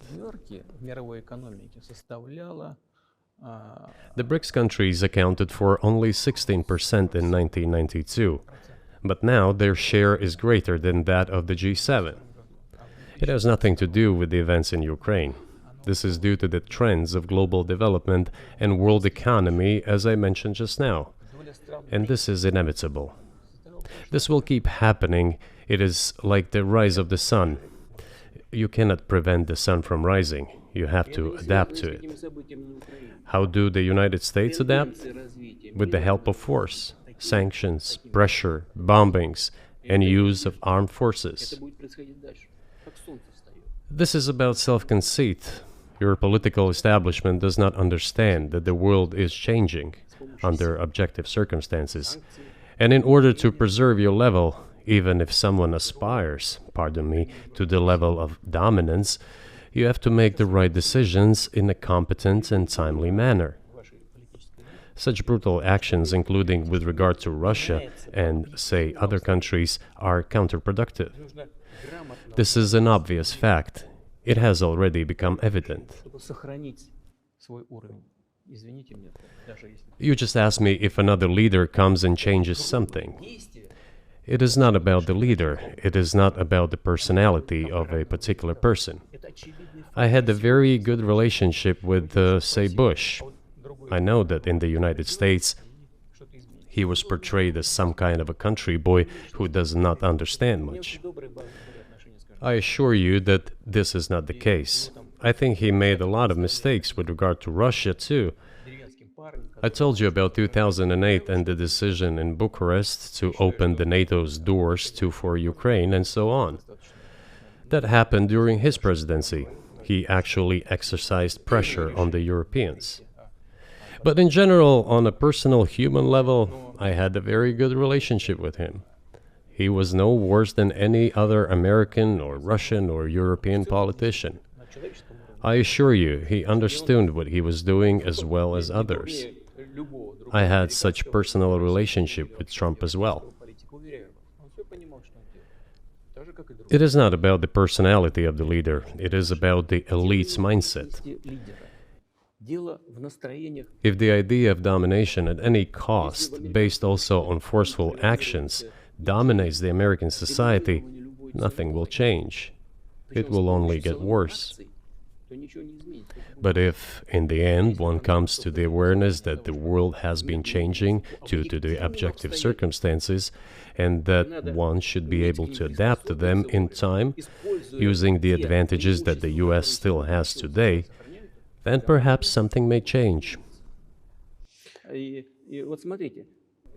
Look, China's economy has become the first economy in the world in purchasing power parity. In terms of volume, it overtook the US a long time ago. The USA comes second, then India, 1.5 billion people, and then Japan, with Russia in the fifth place. Russia was the first economy in Europe last year, despite all the sanctions and restrictions. Is it normal from your point of view? Sanctions, restrictions, impossibility of payments in dollars, being cut off from SWIFT services, sanctions against our ships carrying oil, sanctions against airplanes, sanctions in everything, everywhere. The largest number of sanctions in the world which are applied against Russia. And we have become Europe's first economy during this time. The tools that US uses don't work. Well, one has to think about what to do. If this realization comes to the ruling elites, then yes, then the first person of the state will act in anticipation of what the voters and the people who make decisions at various levels expect from this person. Then maybe something will change. But you're describing two different systems. You say the leader acts in the interest of the voters, but you also say these decisions are not made by the leader, they're made by the ruling classes. You've run this country for so long, you've known all these American presidents. What are those power centers in the United States, do you think? Like, who actually makes the decisions? Я не знаю. Это Америка сложная страна, такая очень, с одной стороны, консервативная. I don't know. America is a complex country, conservative on one hand, rapidly changing on the other. It's not easy for us to sort it all out. Who makes decisions in the elections? Is it possible to understand this when each state has its own legislation? Each state regulates itself? Someone can be excluded from elections at the state level. It is a two-stage electoral system. It is very difficult for us to understand it. Certainly, there are two parties that are dominant, the Republicans and the Democrats. And within this party system, the centers that make decisions, that prepare decisions. Then, look, why, in my opinion, after the collapse of the Soviet Union, such an erroneous, crude, completely unjustified policy of pressure was pursued against Russia? After all, this is a policy of pressure. NATO expansion, support for the separatists in Caucasus, creation of a missile defense system. These are all elements of pressure. Pressure, pressure, pressure. Then, dragging Ukraine into NATO is all about pressure, pressure, pressure. Why? I think, among other things, because excessive production capacities were created. During the confrontation with the Soviet Union, there were many centers created and specialists on the Soviet Union who could not do anything else. They convinced the political leadership that it is necessary to continue chiseling Russia, to try to break it up, to create on this territory several quasi-state entities, and to subdue them in a divided form, to use their combined potential for the future struggle with China. This is a mistake, including the excessive potential of those who worked for the confrontation with the Soviet Union. It is necessary to get rid of this. There should be new, fresh forces, people who look into the future and understand what is happening in the world. Look at how Indonesia is developing. 600 million people. Where can we get away from that? Nowhere. We just have to assume that Indonesia will enter. It is already in the club of the world's leading economies, no matter who likes it or dislikes it. Yes, we understand and are aware that in the United States, despite all the economic problems, the situation is still normal, with the economy growing decently. The GDP is growing by 2.5%, if I'm not mistaken. But if we want to ensure the future, then we need to change our approach to what is changing. As I already said, the world would nevertheless change, regardless of how the developments in Ukraine end. The world is changing. In the United States themselves, experts are writing that the United States are nonetheless gradually changing their position in the world. It is your experts who write that. I just read them. The only question is how this would happen, painfully and quickly, or gently and gradually. And this is written by people who are not anti-American. They simply follow global development trends. That's it. And in order to assess them and change policies, we need people who think, look forward, can analyze and recommend certain decisions at the level of political leaders. I just have to ask, you've said clearly that NATO expansion eastward is a violation of the promise you all were made in 1990. It's a threat to your country. Right before you sent troops into Ukraine, the Vice President of the United States went to the Munich Security Conference and encouraged the President of Ukraine to join NATO. Do you think that was an effort to provoke you into military action? Мы просто, я еще раз повторяю, мы многократно предлагали... I repeat once again, we have repeatedly proposed to seek a solution to the problems that arose in Ukraine after 2014 coup d'etat through peaceful means. But no one listened to us. And moreover, the Ukrainian leaders who were under the complete US control suddenly declared that they would not comply with the Minsk agreements.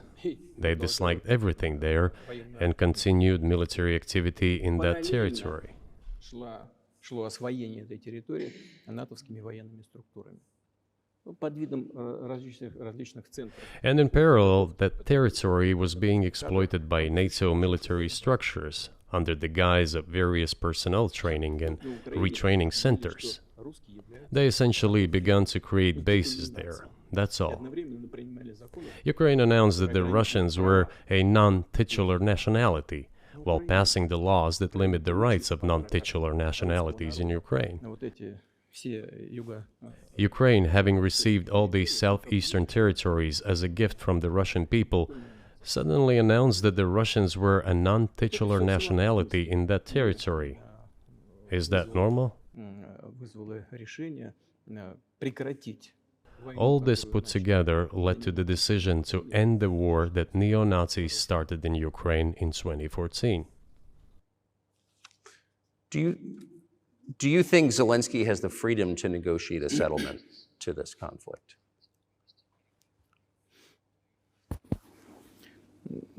I don't know the details. Of course, it's difficult for me to judge. But I believe he has, in any case, he used to have.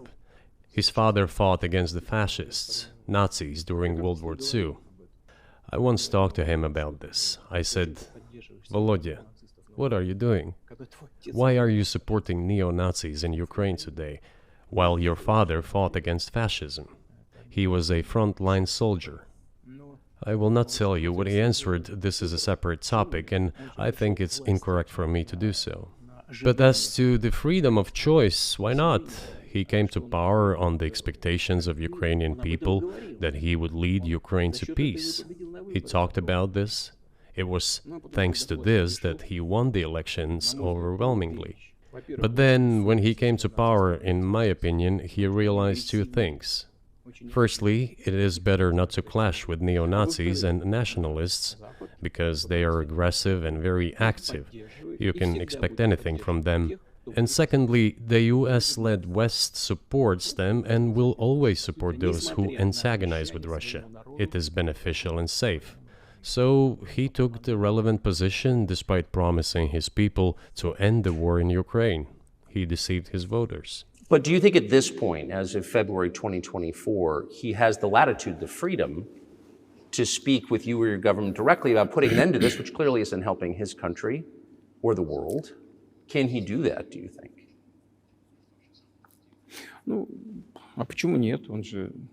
Why not? He considers himself head of state. He won the elections. Although we believe in Russia that the coup d'etat is the primary source of power for everything that happened after 2014. And in this sense, even today, government is flawed. But he considers himself the president, and he is recognized by the United States, all of Europe, and practically the rest of the world in such a capacity. Why not? He can. We negotiated with Ukraine in Istanbul. We agreed. He was aware of this. Moreover, the negotiation group leader, Mr. Arahamiya is his last name, I believe still heads the faction of the ruling party, the party of the president in the Rada. He still heads the presidential faction in the Rada, the country's parliament. He still sits there. He even put his preliminary signature on the document I am telling you about. But then he publicly stated to the whole world, we were ready to sign this document, but Mr. Johnson, then the Prime Minister of Great Britain, came and dissuaded us from doing this, saying it was better to fight Russia. They would give everything needed for us to return what was lost during the clashes with Russia. And we agreed with this proposal. Look, his statement has been published. He said it publicly. Can they return to this or not? The question is, do they want it or not? Further on, President of Ukraine issued a decree prohibiting negotiations with us. Let him cancel that decree, and that's it. We have never refused negotiations, indeed. We hear all the time, is Russia ready? Yes, we have not refused. It was them who publicly refused. Well, let him cancel his decree and enter into negotiations. We have never refused. And the fact that they obeyed the demand or persuasion of Mr. Johnson, the former Prime Minister of Great Britain, seems ridiculous and very sad to me. Because, as Mr. Arakamiya put it, we could have stopped those hostilities with war a year and a half ago already. But the British persuaded us and we refused this. Where is Mr. Johnson now? And the war continues. That's a good question. Where do you think he is and why did he do that?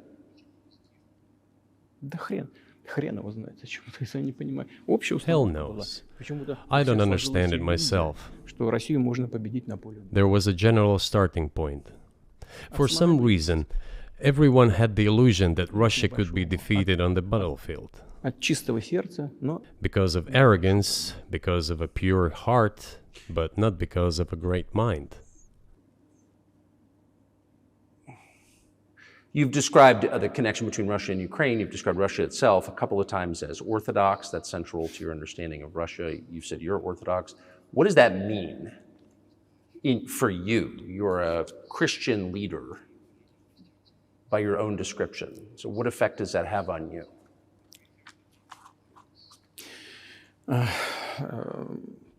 You know, as I already mentioned, in 988, Prince Vladimir himself was baptized following the example of his grandmother, Princess Olga. And then he baptized his squad. And then, gradually, over the course of several years, he baptized all the Rus. It was a lengthy process, from pagans to Christians. It took many years. But in the end, this orthodoxy, Eastern Christianity, deeply rooted itself in the consciousness of the Russian people. When Russia expanded and absorbed other nations who profess Islam, Buddhism, and Judaism, Russia has always been very loyal to those people who profess other religions. This is her strength. This is absolutely clear. And the fact is that the main postulates, main values are very similar, not to say the same, in all world religions I've just mentioned, and which are the traditional religions of the Russian Federation, Russia. By the way, Russian authorities were always very careful about the culture and religion of those people who came into the Russian Empire. This, in my opinion, forms the basis of both security and stability of the Russian statehood. All the peoples inhabiting Russia basically consider it their motherhood. If, say, people move over to you or to Europe from Latin America, an even clearer and more understandable example, people come, but yet they have come to you or to European countries from their historical homeland. And people who profess different religions in Russia consider Russia their motherland. They have no other motherland. We are together. This is one big family. And our traditional values are very similar. I've just mentioned one big family, but everyone has her own family. And this is the basis of our society. And if we say that the motherland and the family are specifically connected with each other, it is indeed the case, since it is impossible to ensure a normal future for our children and our families unless we ensure a normal, sustainable future for the entire country, for the motherland. That is why patriotic sentiment is so strong in Russia. But can I say that the one way in which the religions are different is that Christianity is specifically a nonviolent religion. Jesus says, turn the other cheek, don't kill. How can a leader who has to kill, of any country, how can a leader be a Christian? How do you reconcile that to yourself?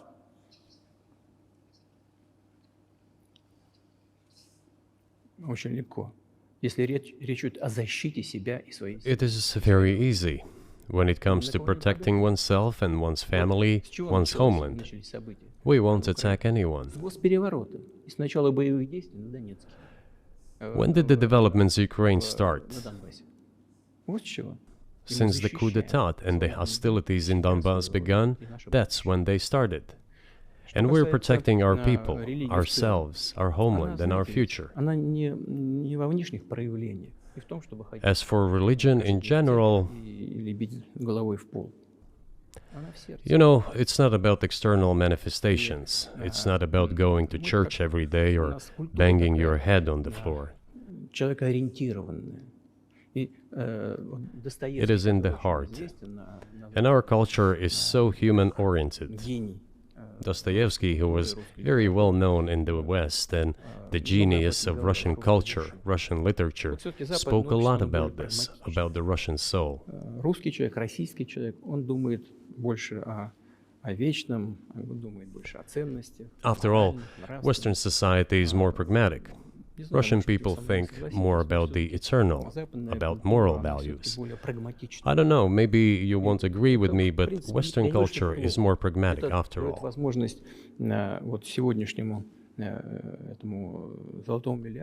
I'm not saying this is bad. It makes it possible for today's golden billion to achieve good success in production, even in science and so on.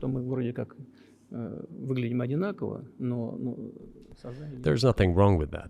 I'm just saying that we kind of look the same, but our minds so are do you built a see little the different. supernatural at work as you look out across what's happening in the world now? Do you see God at work? Do you ever think to yourself, these are forces that are not human? Да нет, я, честно говоря, так не думаю. Я думаю о том, что No, to be honest, I don't think so. развивается вот по своим внутренним My opinion is that the development of the world community is in accordance with the inherent laws, and those laws are what they are. Так было всегда в истории человечества. It's always been this way in the history of mankind. Some nations and countries rose, became stronger and more numerous, and then left the international stage, losing the status they had accustomed to. Не нужно приводить эти примеры, но начиная There's probably no need for me to give examples, but we could start with the Genghis Khan and horde conquerors, the Golden Horde, and then end with the Roman Empire. человечество каждый It seems that there has never been anything like the Roman Empire in the history of mankind. потенциал варваров постепенно накапливался. Nevertheless, the potential of the barbarians gradually grew, as did their population. In general, the barbarians were getting stronger and begun to develop economically, as we would say today. Экономически они стали укрепляться. This eventually led to the collapse of the Roman Empire and the regime imposed by the Romans. 500 лет. Этот процесс. However, it took 5 centuries for the Roman Empire to fall apart. В сегодняшней ситуации The разница difference with what is happening now процессы изменений is that all the processes of change are happening at a much faster pace than in Roman times. So when does the AI empire start, do you think? у меня все в более You're сложные asking вопросы. increasingly more complicated questions. To answer them, you need to be an expert in big Для того, numbers, чтобы big ответить, data, надо быть, and конечно, AI. специалистом в Mankind is сфере currently чисел, facing many threats. в сфере вот Due to этой the genetic researches, it is now possible to create a superhuman, a specialized human being, a genetically engineered athlete, scientist, military man. There are reports that Elon Musk had already had a chip implanted in the human brain in the USA. Илон Маск внедрил уже чип в мозг какого-то человека. What do you think of that? Ну, Маска, я думаю, что Маска Well, I think there's no stopping Elon Musk. He will do as he sees fit. Nevertheless, you need to find some common ground with him, search for ways to persuade him. I think he's a smart person, I truly believe he is. So you need to reach an agreement with him because this process needs to be formalized and subjected to certain rules. Того, что будет происходить с ним в связи с развитием вот этих новейших исследований и технологий. В генетике, либо Humanity has to consider what is going to happen due to the newest development in genetics Поэтому or in AI. вот One can тогда, make an когда approximate человечество prediction of what will почувствовало happen. угрозу своему существованию от ядерного оружия, все начали Once mankind felt an existential threat coming from nuclear weapons, all nuclear nations began to come to terms with one another since they realized the negligent use of nuclear weaponry could drive humanity to extinction. It is impossible to stop research in genetics or AI today, just as it was impossible to stop the use of gunpowder back in the day. But as soon as we realize that the threat comes from unbridled and uncontrolled development of AI, or genetics, or any other field, the time will come to reach an international agreement on how to regulate these things. I appreciate all the time you've given us. I just got to ask you one last question, and that's about someone who's very famous in the United States, probably not here, Evan Gershkovich, who's the Wall Street Journal reporter. He's 32, and he's been in prison for almost a year.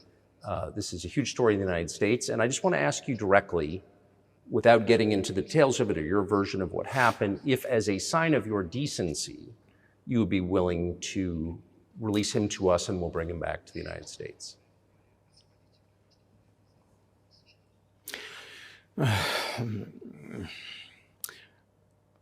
Мы столько сделали жестов доброй воли, что, мне кажется, мы исчерпали все лимиты. We have done so many gestures of goodwill out of decency that I think we have run out of them. Ни разу не ответил.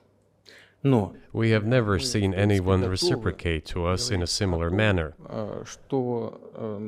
However, in theory, we can say that we do not rule out that we can do that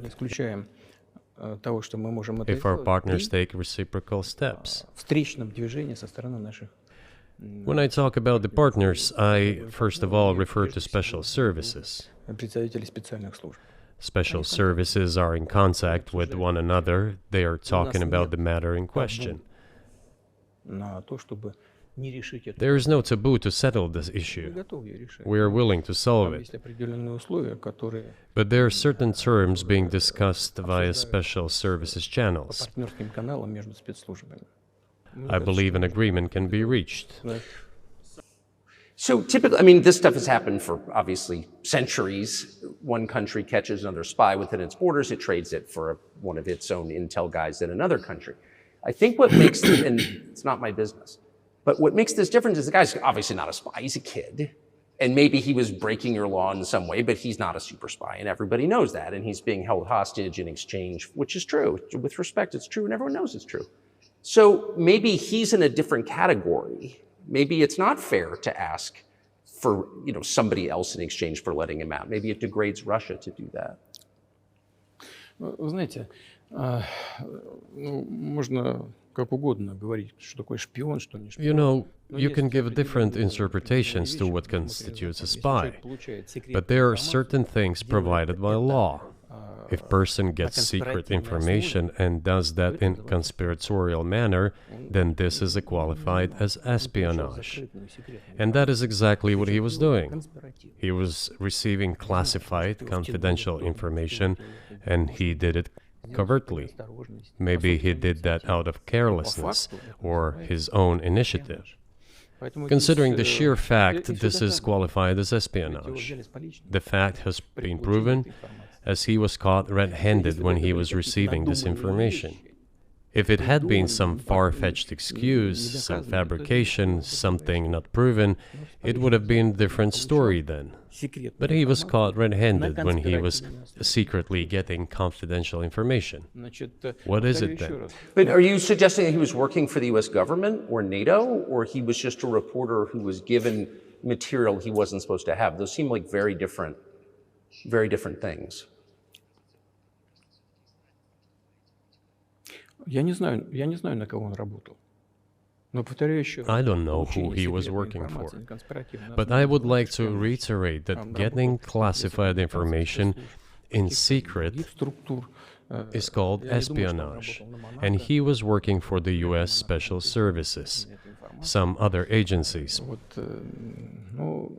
I don't think he was working for Monaco, as Monaco is hardly interested in getting that information. It is up to special services to come to an agreement. по нашему мнению, не связаны. Some groundwork has been laid. There are people who, in our view, are not connected with special services. Соединенных Штатов. Let me tell you a story about a person serving a sentence in an allied country of the US. Соображений ликвидировал в That одной из person, due европейских to столиц patriotic sentiments, eliminated a bandit in one of the European capitals. во время событий на Кавказе. Знаете, что During the events in the Caucasus, do you know what he was doing? хочется говорить, но тем не менее скажу. I don't want to say that, but I will do it anyway. He was laying our soldiers, taken prisoner, on the road and then drove his car over their heads. What kind of person is that? И человек Can he even be called human? нашелся патриот, который ликвидировал его в одной из европейских столиц. But there was a patriot who eliminated him in one of the European По собственной capitals. инициативе или нет, Whether he did it of his own volition or not, that is a different question. Yeah, but Evan Вот он- Gershkovich didn't вот do он- that. I mean, that's a completely different. I mean, this is a Да, он- 32-year-old like Ну, он newspaper делал, да, он- reporter. He committed делал something different.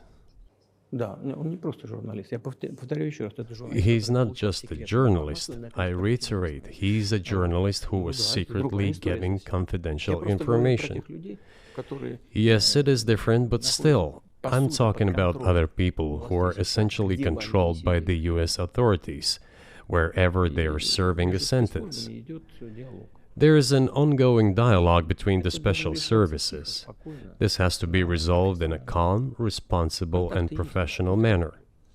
They are keeping in touch, so let them do their work. Тот человек, о котором вы сказали, господин, I do not rule out that the person you refer to, Mr. Gershkovich, may return to his motherland. в тюрьме в России.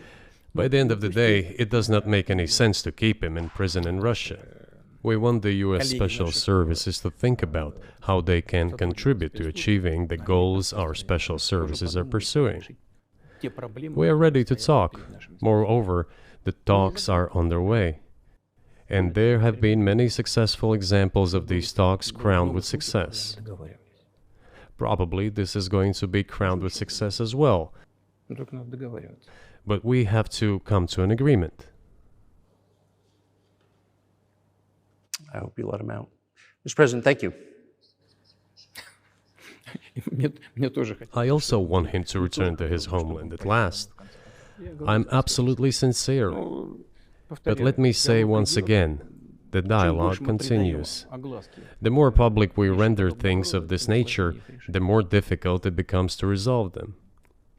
Everything has to be done in calm manner. I wonder if that's true with Закрытом with the war, though. Also, I mean, I guess I want to ask one more question, which is, and maybe you don't want to say so for strategic reasons, but are you worried that what's happening in Ukraine could lead to something much larger and much more horrible? And how motivated are you just to call the U.S. government and say, let's come to terms?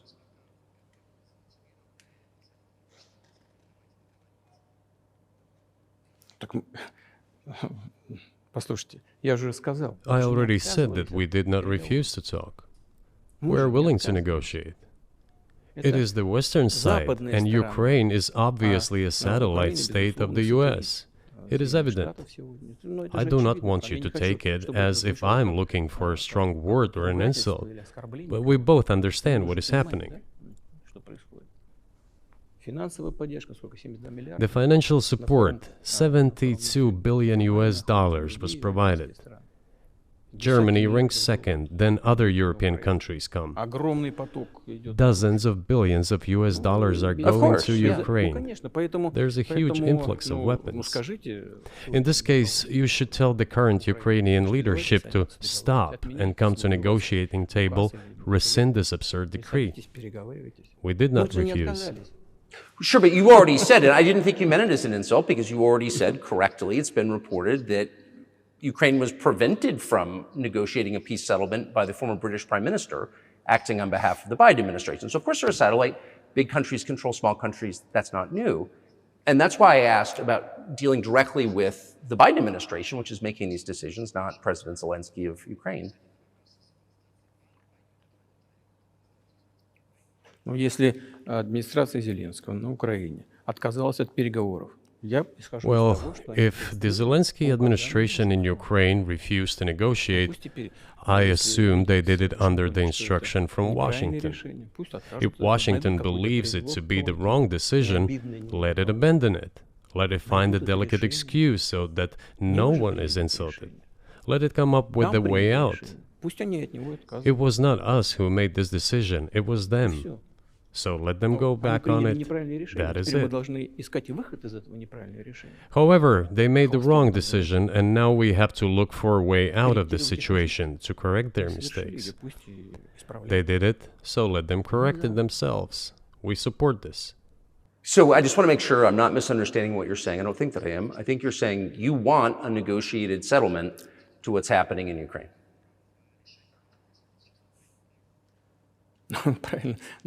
Right.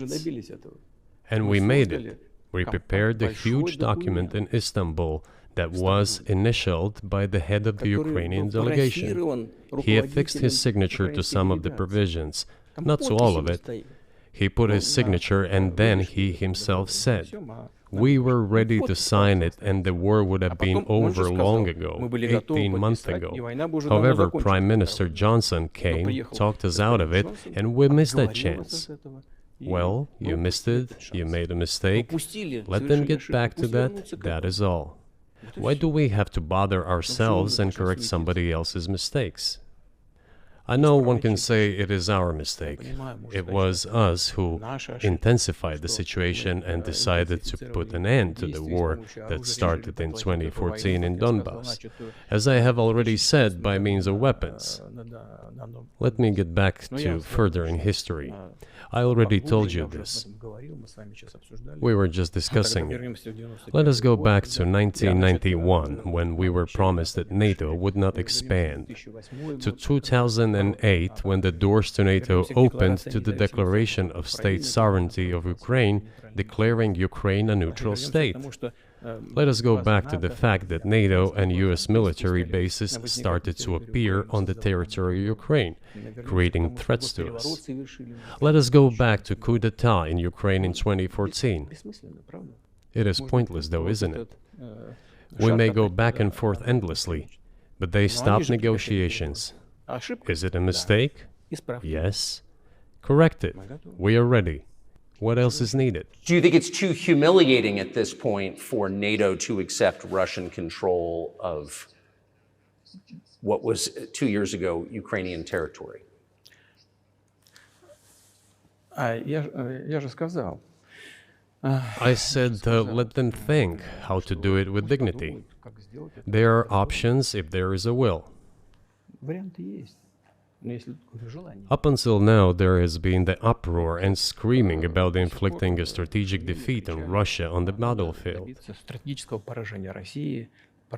Now they are apparently coming to realize that it is difficult to achieve, if possible at all. In my opinion, it is impossible by definition. It is never going to happen. It seems to me that now, those who are in power in the West have come to realize this as well. If so, if the realization has set in, they have to think what to do next. We are ready for this dialogue.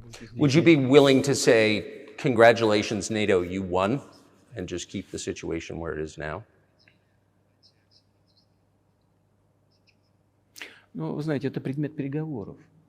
You know, it is a subject matter for the negotiations. No one is willing to conduct, or, to put it more accurately, they are willing, but do not know how to do it.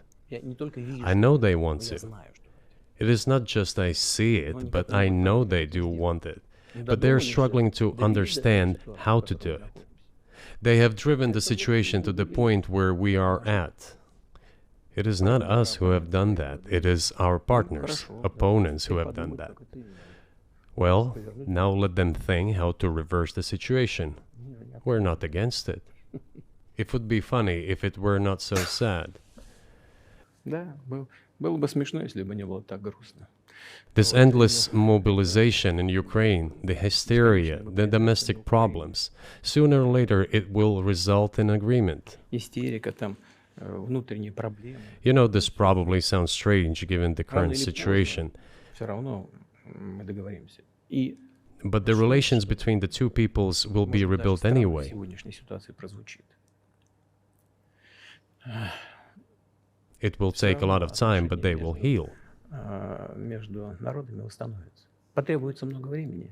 I'll give you very unusual examples.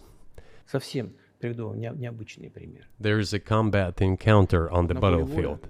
Here's a specific example. Конкретно Ukrainian soldiers got encircled. This is an example from real life. украинская Our soldiers were shouting to them, "There is no chance. Surrender yourselves. Come out and you will be alive." наши солдаты им кричат. Suddenly, the «Вставай!» Ukrainian soldiers were screaming from there in Russian, perfect Russian, saying, Вдруг оттуда "Russians, do not surrender." на хорошем русском And all of them и perished. не сдаются. They still identified themselves as Russian. Они до сих пор русскими себя ощущают. В этом смысле то, что What is происходит, happening is, to a certain extent, an element of a civil war. и все думают, Everyone in что the West thinks that the Russian people have been split by hostilities forever. растащили No, одну they часть will be другую. reunited. Нет, The unity is still there. воссоединение произойдет. Оно никуда и не делось. Why are the Ukrainian authorities dismantling the Ukrainian Orthodox Church? Растаскивают русскую православную церковь. Because it brings together not only the territory, Объединяет не it территорию. brings together our souls.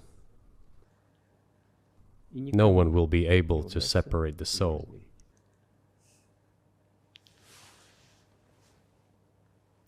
Shall we end here, or is there anything else? No, I think that's great. Спасибо. Thank you, Mr. President.